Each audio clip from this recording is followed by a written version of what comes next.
यांना मानवंदना अर्पित करतो आणि आजच्या या विराट अशा सभेमध्ये मंचावर उपस्थित असलेले राज्याचे सार्वजनिक बांधकाम मंत्री आणि आपल्या जिल्ह्याचे पालकमंत्री सन्माननीय शिवेंद्रसिंहराजे भोसले, आपले माजी पालकमंत्री आणि आमदार संभाजी पाटील निलंगेकर, सन्माननीय आमदार रमेश अप्पा कराड, अभिमन्यूजी पवार, आपल्या लातूरच्या या निवडणुकीची जबाबदारी ज्यांच्यावर आहे त्या डॉक्टर अर्चनाताई पाटील चाकूरकर, संजयजी कोडगे, जिल्हाध्यक्ष बसवराजजी पाटील, शहर अध्यक्ष अजितजी कव्हेकर, सुनीलजी गायकवाड, सुधाकरजी, ज्यांनी आपल्याला समर्थन दिलं ते पीपल्स रिपब्लिकन पार्टीचे जयदीप भाऊ कवाडे, पाशाजी पटेल, शिवाजीराव कव्हेकर, बबरूवान खांदारे, गोविंद अण्णा केंद्रे, त्र्यंबकजी भिसे, अरविंद पाटील निलंगेकर, दिलीपजी देशमुख, गणेशराव हाके, राहुलजी केंद्रे, शैलेश आवटी, गुरुनाथ मगे, देवीदास काळे, शैलेश गोजमगुंडे, संजय हलगरकर, स्वातीताई हुंडे, त्याचप्रमाणे शोभाताई अकनगिरे, स्वप्नील वंते, संजय गिर, निखिल गायकवाड, राहुल भुतळा, निर्मलाताई कांबळे, सुरेश जाधव, काकासाहेब चौगुले, रोहित पाटील, गोपाळ, सचिन सुरवसे, मंचावर उपस्थित आपले सर्व मान्यवर, विशेष रूपाने या ठिकाणी उपस्थित असलेले लातूर महानगरपालिकेकरता आपल्या सगळ्यांचा आशीर्वाद घेण्याकरता आलेले आपले सर्व उमेदवार, या ठिकाणी मोठ्या संख्येने उपस्थित असलेल्या माझ्या सर्व लाडक्या बहिणी आणि तितक्याच लाडक्या भावांनो, पहिल्यांदा तर मी लातूरचे ग्रामदैवत सिद्धेश्वर रत्तेश्वराच्या चरणी नतमस्तक होतो आणि आई गंजगोलाई माता भवानी यांच्याही चरणी या ठिकाणी नतमस्तक होतो.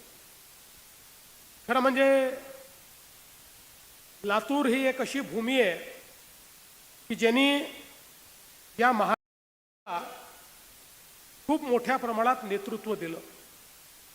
आपल्याला कल्पना आहे या ठिकाणी चाकूरकर साहेबांचा उल्लेख झाला. चाकूरकर साहेबांचं जर आपण एकूण राजकीय आयुष्य बघितलं तर ज्या प्रकारे नगराध्यक्षापासनं तर लोकसभेच्या अध्यक्षापर्यंत आणि महाराष्ट्रातल्या मंत्र्यापासनं देशाच्या गृहमंत्र्यापर्यंत त्यांनी ज्या पद्धतीनं कारभार चालवला, राजकारणामध्ये अशा प्रकारचे लोक हे आपल्याला विरळ दिसतात. त्याचप्रमाणे शिवाजीराव पाटील निलंगेकर साहेब असतील किंवा त्यांनी ओळख दिली ते माजी मुख्यमंत्री विलासरावजी देशमुख असतील. खऱ्या अर्थानं विलासरावजी देशमुख एक असं नाव आहे की जे पक्षाच्या पलीकडे त्या नेत्यांचा आपण या महाराष्ट्राच्या जडणघडणीमध्ये मोलाचा वाटा आहे म्हणून ज्यांचा आपण आदर करतो त्यातलं एक प्रमुख नाव हे विलासराव देशमुखांचं आहे. हे सांगताना मला या ठिकाणी कुठलाही संकोच नाही. आणि म्हणून 2 दिवसापूर्वी या ठिकाणी काही गोंधळ तयार झाला, काही कन्फ्युजन झालं. आमचे अध्यक्ष या ठिकाणी आले होते. ते बोलत असताना त्यांना त्या ठिकाणी हे सांगायचं होतं की राजकीयदृष्ट्या आपल्याला नवीन रेकॉर्ड तयार करायचं आहे, पण कदाचित त्यांचे शब्द हे चुकीच्या पद्धतीने गेले असतील, त्याबद्दल त्यांनी दिलगिरी व्यक्त केली आहे. पण मी जाहीरपणे सांगतो, काँग्रेस पक्षाची आमची लढाई असली तरी विलासराव देशमुखांबद्दल आम्हाला नितांत आदर आहे. या महाराष्ट्रातले एक महत्त्वाचं नेतृत्व होते आणि हे लातूर ज्यांची जन्मभूमी नव्हती पण तरी कर्मभूमी होती असे आमचे नेते गोपीनाथरावजी मुंडे यांचंही स्मरण या निमित्ताने लातूरकरांसोबत केलं पाहिजे असं माझं मत आहे. आणि म्हणून खऱ्या अर्थानं मला असं वाटतं की या भूमीमध्ये नेतृत्व तयार करण्याचा एक गुण आहे. आणि म्हणूनच आजही आपण पाहतो मंचावर बसलेली जी आपली नेते मंडळी आहे या प्रत्येकाने अतिशय चांगल्या पद्धतीनं या लातूर शहराच्या आणि लातूर जिल्ह्याच्या विकासाकरता या ठिकाणी काम केलं. खरं तर बंधू भगिनींनो, ठिकाणी महानगरपालिकेची निवडणूक आहे.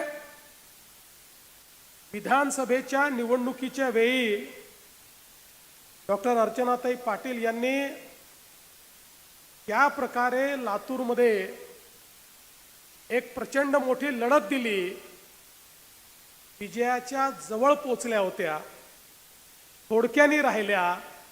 पण आता ती कसर लातूरकर या महानगरपालिकेच्या निवडणुकीत भरून काढल्याशिवाय राहणार नाही हा विश्वास मला पूर्णपणे आहे. मला आजही तो दिवस आठवतो. 11 एप्रिल 2016 त्या दिवशी संभाजीराव आपल्याला रेल्वेने लातूरला पाणी आणावं लागलं होतं. आणि त्यावेळी आपण ठरवलं की आज आपल्याला लातूरला रेल्वेने पाणी आणावं लागतंय, पण या संकटातून आपल्याला संधीमध्ये त्याचं रूपांतर करायचं आहे.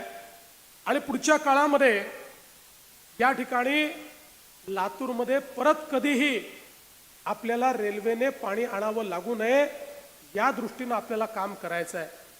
आणि मला आनंद आहे की त्या माध्यमातनं वेगवेगळ्या योजना आपण केल्या.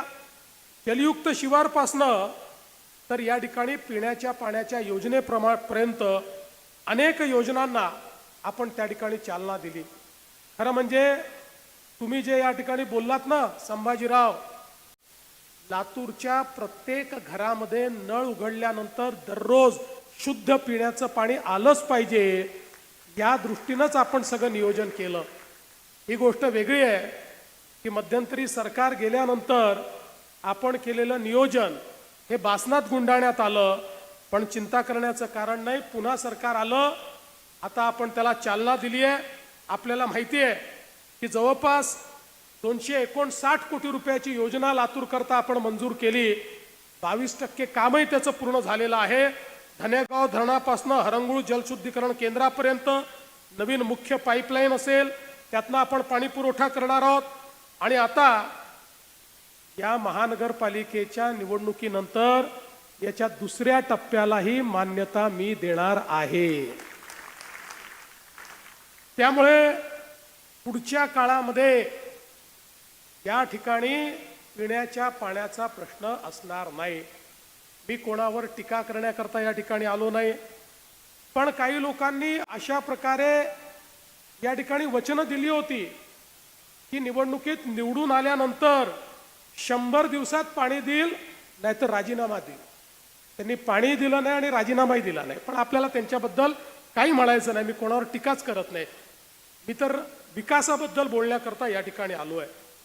आज आपण बघा, माननीय मोदी साहेबांनी ज्या प्रकारे 2014 नंतर शहर विकासाच्या योजना आणल्या त्यामुळे आज शहरं बदलत आहेत. जवळजवळ 70 वर्ष आपल्या देशामध्ये एक राज्यकर्त्यांची भूमिका होती की भारत हा गावांमध्ये राहतो, गावांचा विकास म्हणजे देशाचा विकास. संकल्पना बरोबर होती, कुठेही चूक नव्हती. पण त्याच वेळी आपल्या राज्यकर्त्यांना हा विसर पडला की भारतामध्ये शहरं देखील आहेत, राहतात. शहरांमध्ये राहणारी जी लोक आहेत त्यांनाही आपल्याला सुखसोयी द्याव्या लागतील.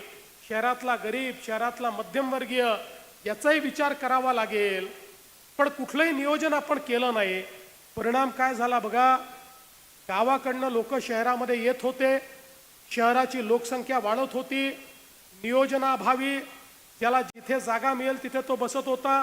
अतिक्रमणं होत होती, झोपडपट्ट्या बसत होत्या. मग पिण्याच्या पाण्याच्या समस्या तयार झाल्या. घनकचऱ्याचा प्रश्न निर्माण झाला, नालीमधनं गटारी व्हायला लागली, दुर्गंधी, मच्छर, अशा पद्धतीची शहरांची अवस्था झाली. तेच पाणी विहिरीत जायला लागलं, तेच नदीत जायला लागलं, तेच आपल्या तलावात जायला लागलं, जलस्रोत प्रदूषित झाले. पण शहरांकरता कुठल्याही योजना नसल्यामुळे शहरं ही बकाल होऊ लागली. त्या शहरांकडे लोक आशेने पाहत होते, आपलं कल्याण करण्याकरता आले होते. तीच शहरं कुठल्या तरी बकाल अवस्थेत जाताना आपल्याला पाहायला मिळाली. पण 2014 साली मोदीजी देशाचे प्रधानमंत्री झाल्यानंतर मोदीजींनी सांगितलं, गावाचा विकास तर महत्वाचा आहेच, पण शहराचा विकास देखील तेवढाच महत्वाचा आहे. कारण देशाच्या जीडीपीच्या 65% जीडीपी हा शहरात तयार होतो. लोक शिक्षण, आरोग्य आणि रोजगाराकरता शहरामध्ये येतात. येणाऱ्या लोकांकरता, गरिबांकरता, मध्यमवर्गीयांकरता इन्फ्रास्ट्रक्चर तयार करावं लागेल, त्यांच्याकरता सोयी तयार कराव्या लागतील. पिण्याचं पाणी, गटारी, रस्ते, त्या ठिकाणी घरांची व्यवस्था, या सगळ्या गोष्टी कराव्या लागतील. आणि म्हणून देशाच्या इतिहासामध्ये 70 वर्षानंतर मोदीजींनी पहिल्यांदा शहराकरता, शहराच्या विकासाकरता योजना तयार केल्या. त्यामध्ये स्मार्ट सिटीची योजना असेल, अमृत भारत शहरांची योजना असेल, त्यामध्ये स्वच्छ भारत शहरी मिशन असेल, त्यामध्ये प्रधानमंत्री आवास योजना शहरी असेल, अशा अनेक योजनाच्या माध्यमातून हजारो कोटी रुपये हे शहरांकरता देणं सुरू केलं. एकट्या महाराष्ट्राचा जर विचार केला ताई, तर 50,000 कोटी रुपये महाराष्ट्रातल्या शहरांना मोदीजींनी या ठिकाणी दिले आणि शहरं बदलायला लागली. आज हे तुम्हाला 200 कोटी रुपये जे आम्ही देतो, हे कुठनं येत आहेत? हे सगळे मोदीजींनी दिलेले पैसे आहेत, मधले सगळे पैसे आहेत. आज आपण पाहतोय पिण्याच्या पाण्याकरता या ठिकाणी जो पैसा आपल्याला मिळतोय, अमृतच्या योजनेतनं मिळतोय. भुयारी गटारा करता 305 कोटी रुपये आपल्याला मिळाले. हा सगळा अमृतचा पैसा आहे, माननीय मोदी साहेबांनी दिलेला पैसा आहे, की ज्याच्या माध्यमातून या ठिकाणी आपण भुयारी गटाराची योजना करतोय. 53 MLDचा सांडपाण्याचा शुद्धीकरणाचा प्रकल्प करतोय. कारण मोदीजींनी सांगितलं, हे घाणपाणी, सांडपाणी आता नदी नाल्यांमध्ये, विहिरीमध्ये जाणार नाही, ते भुयारी गटारातनं STP मध्ये जाईल. त्या ठिकाणी पाण्यावर प्रक्रिया होईल, त्यातली जी विष्ठा आहे ती बाजूला काढली जाईल, मैला बाजूला काढला जाईल, त्याचाही उपयोग खत निर्मितीमध्ये केला जाईल आणि उरलेलं जे शुद्ध पाणी आहे तेच नदीमध्ये, नाल्यांमध्ये किंवा विहिरीमध्ये सोडलं जाईल, ते दुसरीकडे जाणार नाही. अशा पद्धतीनं आज हजारो कोटी रुपये आपल्याला मिळाले आणि शहरं आपली चांगली होत आहेत. आज आपण बघा, मागच्या काळामध्ये शहरांमध्ये घनकचऱ्याचे ढीग होते. घनकचरा आपली लायबिलिटी होती, पण मोदीजींनी सांगितलं घनकचऱ्याला घनकचऱ्याच्या व्यवस्थापनाच्या माध्यमातून मोठ्या प्रमाणात केंद्र सरकार, राज्य सरकार पैसा देत आहे. हा घनकचरा आता लायबिलिटी नाही आहे, संपत्ती झाली आहे. कचऱ्या करून आता आपण खतांची निर्मिती करतो, त्या कचऱ्यावर प्रक्रिया करून त्यातनं उळशासारखे पेलेट आपण तयार करतो, जे वीज निर्माण करणाऱ्या कंपनीला विकता येतात. आणि आता तर मोठ्या शहरांमध्ये कचऱ्यापासून आम्ही विद्युत निर्मिती देखील सुरू केलेली आहे. त्यातनं पैसा आज आपल्या या सगळ्या महानगरपालिकांना त्या ठिकाणी प्राप्त होतोय. याकरता देखील केंद्र सरकारच्या माध्यमातून मोठ्या प्रमाणात निधी आपल्याला मिळतोय. आणि पुढच्या काळामध्ये, मागच्या काळात आपण काही योजना कचऱ्याच्या संदर्भात देखील या महानगरपालिकेमध्ये आपण सुरू केल्या. पण माझी अपेक्षा अशी आहे की पुढच्या काळामध्ये लातूरला एक मॉडेल शहर म्हणून आपण तयार केलं पाहिजे आणि या ठिकाणचा जेवढा कचरा आहे, हा सगळा कचरा त्या ठिकाणी त्याच्यावर प्रक्रिया करण्याचं काम हे आपण केलं पाहिजे. अशा प्रकारची विनंती या निमित्ताने मी करतोय. आणि त्याचसोबत खऱ्या अर्थानं या लातूरमधल्या जे काही आमचे सामान्य लोक आहेत, यांच्याकरता रुग्णालयाचा विषय ताई तुम्ही ठेवला. पालकमंत्री महोदयांनी सांगितलं, आता तो प्रश्न आम्ही सोडवलेला आहे. या ठिकाणी लातूरमध्ये एक अत्यंत आधुनिक अशा प्रकारचं जिल्हा हॉस्पिटल आणि रुग्णालय करणार आहोत. सर्व प्रकारच्या रोगांचा इलाज हा त्या ठिकाणी झाला पाहिजे असं आमचं आहे. आणि हे करत असताना मला हे देखील आपल्या लक्षात आणून दिलं पाहिजे की मागच्या काळामध्ये महात्मा फुले जनारोग्य योजनेचाही आपण विस्तार केला आणि या योजनेच्या माध्यमातून प्रत्येक व्यक्तीला त्याच्याकडे कुठलं रेशन कार्ड आहे नाही आहे काय कागदपत्र आहे या कुठल्याही गोष्टीचा विचार न करता प्रत्येक गरीबाला मध्यमवर्गीयाला प्रत्येक व्यक्तीला 5 लाखापर्यंतचा इलाज आता आपण मोफत केला आहे. त्याचं ऑपरेशन आपण मोफतमध्ये करतो आणि एवढंच नाही तर पूर्वी 1200 आजारांवर मोफत उपचार व्हायचा. आता 6 महिन्यापूर्वी 4 महिन्यापूर्वी आम्ही त्यात निर्णय केला आता 2400 आजार त्याच्यामध्ये समावेश केले आहेत. 2400 आजारावर आता कोणालाही एकही पैसा खर्च करावा लागणार नाही आणि 10 आजार आम्हाला असे लक्षात आले की ज्या आजारांमध्ये 5 लाखात होत नाही त्या आजारांमध्ये त्यापेक्षा जास्त पैसे लागतात.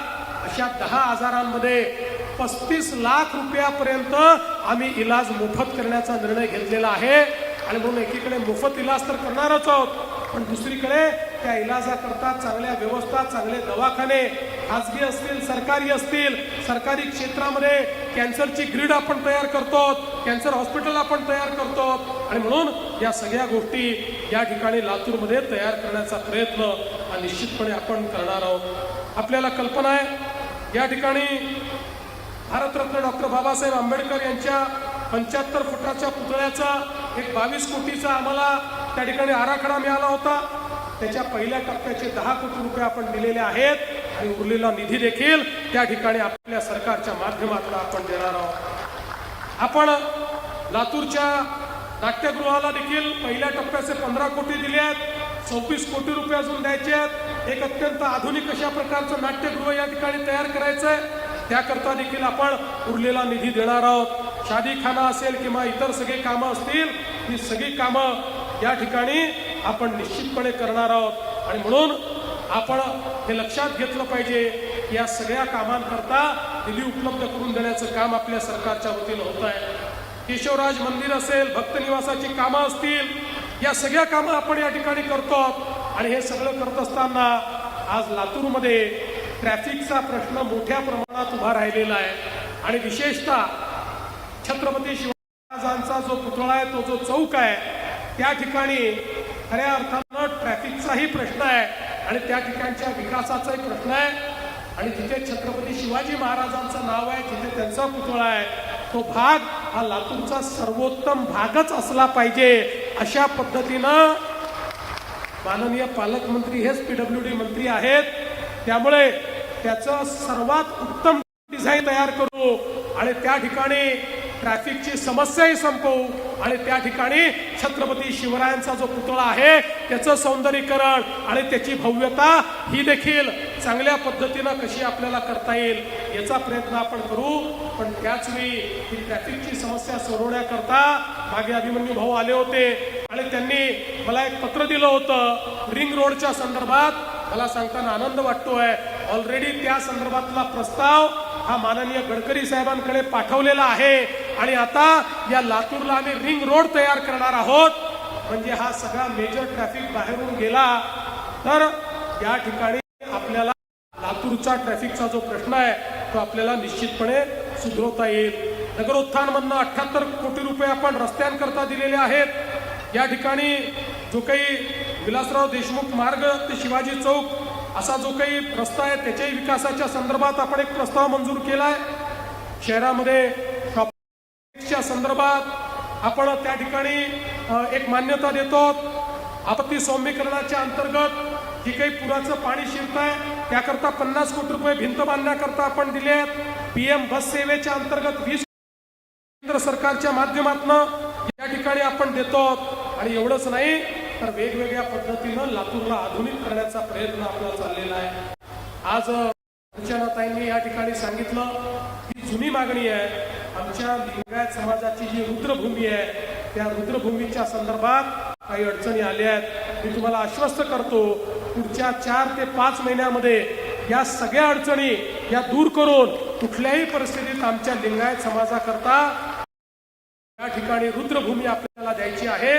ती रुद्रभूमी देण्याचं काम हे आपण राज्य सरकारच्या माध्यमातून करू आणि त्या माध्यमातून हा प्रश्न देखील सोडवण्याचा प्रयत्न आपला असणार आहे. आपल्याला कल्पना आहे मागच्या काळामध्ये आमचे संभाजी भैया, अभिमन्यू भाऊ या सगळ्यांनी प्रयत्न केला आणि त्या माध्यमातून आपण लातूरला रेल्वेची कोच फॅक्टरी दिली. ही रेल्वेची कोच फॅक्टरी आता त्या ठिकाणी अंतिम टप्प्यात मोठं काम चालू होत आहे. त्या संदर्भात पुढच्या काळामध्ये मेट्रो आणि आपल्या ज्या अमृत भारत ट्रेन्स आहेत, वंदे भारत ट्रेन्स आहेत, त्याची निर्मिती तिथे होणार आहे. काही लोक प्रश्न विचारायचे तिथे खरोखर काही होणार आहे का, आज ते जाऊन पाहू शकतात. आणि मी तुम्हाला दाव्यानं सांगतो, पुढच्या काळामध्ये तिथे जे आपण प्लॅन तयार केले आहेत त्या प्लॅनमुळे किमान 10,000 आमच्या लातूरच्या तरुणांना त्या रेल्वे कोच फॅक्टरीमध्ये त्या ठिकाणी रोजगार मिळेल अशा प्रकारची व्यवस्था आपण केली आहे. पण एक गोष्ट माझ्या लक्षात आली, ज्यावेळेस मी समृद्धी महामार्ग तयार केला, अनेक लोकांनी विरोध केला. पण आज समृद्धी महामार्गाने काय किमया केली? समृद्धी महामार्गामुळे देशामध्ये, राज्यामध्ये नवीन मॅग्नेट तयार झाले, नवीन इंडस्ट्रियल एरिया तयार झाले. नागपूर सारखा एरिया आता मोठ्या प्रमाणात औद्योगिकरण झालं. मराठवाड्यामध्ये आणि छत्रपती संभाजीनगर हे नवीन मॅग्नेट तयार झालं. आज देशाच्या इलेक्ट्रिक व्हेकलची सर्वात मोठी कॅपॅसिटी ही मराठवाड्यामध्ये छत्रपती संभाजीनगरला आम्ही तयार करू शकलो, कारण त्या ठिकाणी आपण त्याला पोर्टशी जोडलं आणि समृद्धी महामार्ग तयार केला. त्या महामार्गावर जेवढे जिल्हे येत आहेत त्या प्रत्येक जिल्ह्याचा कायापालट आता त्या महामार्गामुळे होतोय. आणि म्हणून माझ्या हे लक्षात आलं की मराठवाड्यातल्या इतर जिल्ह्यांचा जर आपल्याला कायापालट करायचा असेल तर त्यांना मुंबईशी जोडणं गरजेचं आहे. मुंबईशी जोडल्याशिवाय तो कायापालट होऊ शकत नाही. आणि म्हणून लातूरला देखील या ठिकाणी मोठ्या प्रमाणात औद्योगिक जिल्हा जर आपल्याला करायचा असेल तर लातूर ते मुंबईची कनेक्टिव्हिटी, लातूर पासनं JNPT पोर्ट आणि लातूर पासनं वाढवणचं बंदर हे दोन जर आपण जवळ आणलं तर लातूरमध्ये उद्योग हे मोठ्या प्रमाणात येतील. आणि म्हणून आम्ही हा निर्णय केला की आता लातूर ते मुंबई हे अंतर कमी करायचं आणि नवीन सुपर एक्सप्रेसवे लातूर पासून मुंबईपर्यंत आम्ही नेतोय. 5 तासामध्ये आपण त्या ठिकाणी पोहोचणार आहोत. त्या ठिकाणी एक बोगदा आम्ही तयार केलाय, त्या बोगद्याने JNPT आपल्या अटल सेतूपर्यंत पोहोचणार आहोत आणि अटल सेतूवरनं पुढच्या 25 मिनिटांमध्ये तुम्ही मुंबईमध्ये पोहोचणार आहात. अशा पद्धतीनं लातूरकरांना मुंबईजवळ आणण्याचं काम केलंय. हे केवळ ज्या नेत्यांना मुंबईला जायचं आहे त्यांच्याकरता किंवा ज्या पर्यटकांना मुंबईला जायचं आहे किंवा ज्यांना कामाने मुंबईला जायचं आहे त्यांच्याकरता हा रस्ता नाही आहे. मी तुम्हाला सांगतो, लातूरच्या औद्योगिक प्रगतीचा महामार्ग हा लातूर मुंबई मार्ग होणार आहे. मी आजच सांगतो, ज्यावेळी मी समृद्धीचं सांगायचो की समृद्धी झाला की आमच्या संभाजीनगर आणि जालन्याचं चित्र बदलेल, लोक मला वेड्यात काढायचे. आजची परिस्थिती आहे, सगळ्यात मोठं औद्योगिक क्लस्टर केलं, सगळ्या जमिनी संपल्या, सगळे भूखंड संपले.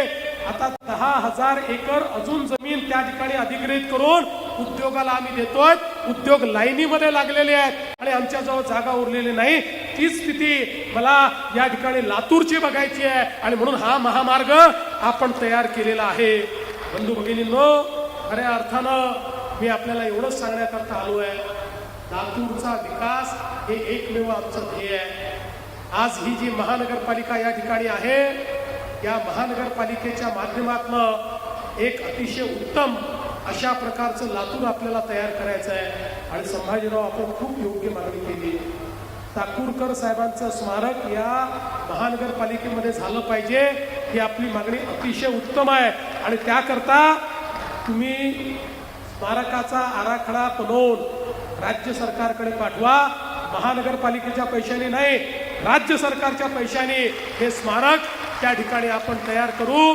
ही महानगरपालिका पुढच्या 5 वर्षाकरता भारतीय जनता पक्षाच्या झेंड्याखाली जर आपण आणली, मी तुम्हाला आश्वस्त करण्याकरता आलो आहे, या लातूरचा चेहरा बदलवण्याचं काम आम्ही करू.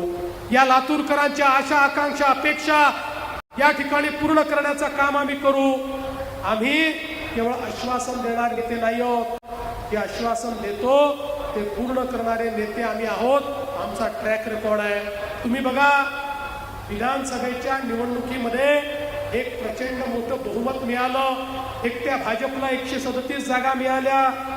लोक म्हणायला लागले या भाजपवाल्यांना आता इतक्या जागा मिळाल्या की आता हे भाजपवाले लाडकी बहीण योजना बंद करून टाकतील.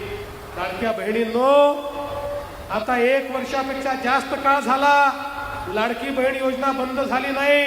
आणि तुम्हाला सांगतो, जो तुमचा भाऊ मंत्री आहे लाडकी बंद होणार नाही. पण या निमित्ताने मला आमच्या सगळ्या नेत्यांना सांगायचं आहे, आता ताई आमच्या लाडक्या बहिणींना केवळ लाडक्या बहीण ठेवायचं नाही आहे, आता माझ्या लाडक्या बहिणींना तुम्हाला लखपती दीदी बनवायचं आहे. आता मोदीजींनी लाडक्या बहिणींकरता लखपती दीदी ही योजना या ठिकाणी आणलेली आहे. आणि रमेश अप्पा, आपल्या महाराष्ट्रामध्ये ऑलरेडी 50 लाख लखपती दीदी मी बनवून चुकलेलो आहे. आता 1 कोटीकडे आकडा चाललेला आहे. 1 कोटी आमच्या बहिणी ही पुढच्या वेळेस आल्यानंतर लातूरच्या सगळ्या नेत्यांना विचारणार आहे, माझ्या लातूर महानगरपालिकेच्या क्षेत्रामध्ये किती लखपती दीदी तुम्ही तयार केले. या सगळ्या नगरसेवकांना आणि महापौरांना विचारणार आहे की तुम्ही या लातूर शहरामध्ये किती लखपती दीदी तयार केल्या. माझ्या लातूर शहराचा क्रमांक लखपती दीदीच्या योजनेतही पहिला असला पाहिजे, या दृष्टीनं तुम्हाला आव्हान करण्याकरता मी आलो आहे. आणि म्हणून बंधू भगिनींनो, या लातूरमध्ये आपल्याला विकासाकडे जायचं आहे. कोणावर टीका मला करायची नाही, कोणाबद्दल बोलायचं नाही. याचं कारण आमच्याकडे केलेलं सांगायला आहे, करायचं विजन आहे, परिवर्तन करायचं आहे. सामान्य माणसाच्या जीवनामध्ये एक नवीन अशा प्रकारची पहाट आणायची आहे. मी एक गोष्ट अजून सांगू इच्छितो, मी ज्याचा उल्लेख करायचा राहिलं, मोदीजींनी आपल्याला गरिबाकरता 30 लाख घरं दिले आहेत आणि त्यासोबत शहरामध्ये प्रधानमंत्री आवास योजनेमध्ये गरिबांकरता घरं हे आपल्याला पाहिजे त्या प्रमाणात मिळणार आहे. पण आमच्या असं लक्षात आलं की घरं तर आपल्याकडे आहेत, पण झोपडपट्टीमध्ये राहणारे आणि अतिक्रमण करून राहणारे यांच्याकडे मालकी हक्काचा पट्टा नसल्यामुळे त्यांना घरांचा लाभ घेता येत नाही. 2च महिन्यापूर्वी महाराष्ट्राच्या मंत्रिमंडळाने निर्णय घेतलाय, झोपडपट्टीमध्ये राहणारा किंवा अतिक्रमण करून राहणारा जो रहिवासी आहे त्या प्रत्येकाला त्याच्या जमिनीचा मालकी हक्काचा पट्टा आपण देणार आहोत, त्याचं PR कार्ड देणार आहोत.